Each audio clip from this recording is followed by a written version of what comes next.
Бүтін Кыргызстан Модумаров, урматтуу кесиптештер, биз бул маселени комитетте кайра карап, мына азыр биздин кесиптештер көтөрүп аткан маселени комитетте караганбыз.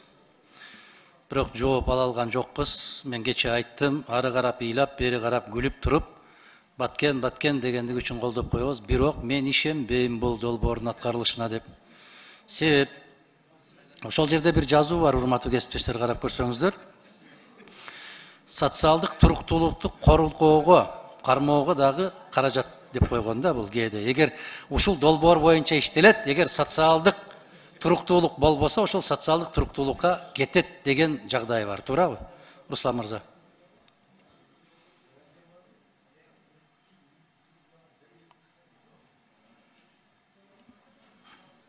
Жооп бериңиздер.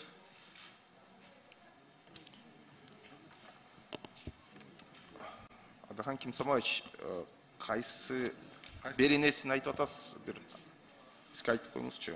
Кече сүйлөшпөдүкпү? Социалдык туруктуулукту кармоо үчүн дагы сарпталат экен деп кече. Мен суроону кайталап атканда убакытты токтоткула жигиттер. Мен суроону кайталап берип атам. А убакыт кетип баратат токтоосуз. Кайтарып койгула, мына дагы эле кетип баратат. Кайтарып койгула 1,5 мүнөткө. Кошуп беребиз, Адахан Кимсамович. Бул долбоор социалдык туруктуулугуна каралган негизи бардыгына Баткен облус боюнча.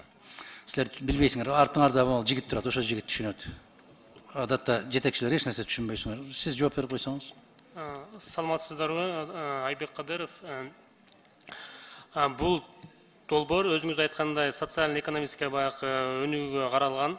Ошол эле баягы социальный объектилер курулат. Ошол эле ошо жергиликтүү Баткен облусунда баягы фермерлерге, бизнес структураларга грант түрүндө, кредит түрүндө берилет.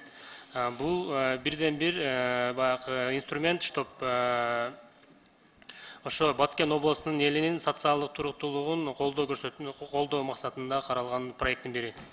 Мына ошол жерде эки ача пикир бар. Экинчиден, азыр кесиптештер суроо берди, конкреттүү кандай, кечеде айттым эле мен, Эшматка канча, Ташматка канча деп. Ал жок бул жакта. Дагы эле баары өткөрөбүз да деп эле келгенсиңер да. Эмне үчүн арис болуп калды деп суроо берип атасыздар, урматтуу кесиптештер. Биз расмий түрдө уктук. Ошол акылы жетип иштей тургандардын баары ариске кетип калыптыр.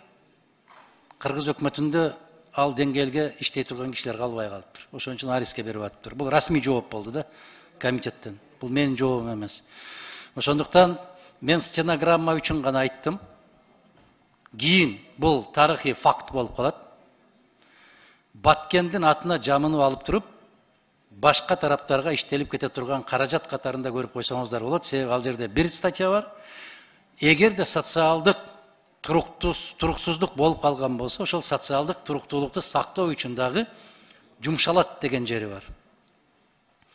Мына иттин өлүгү ошол жерде катылган.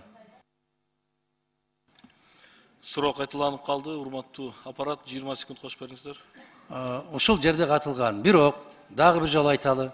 Кээ бир учурда түшүнбөстүктөрдөн улам ушул долбоорго каршы экен, муну колдобойт экен деген пикирлер пайда болуп атат.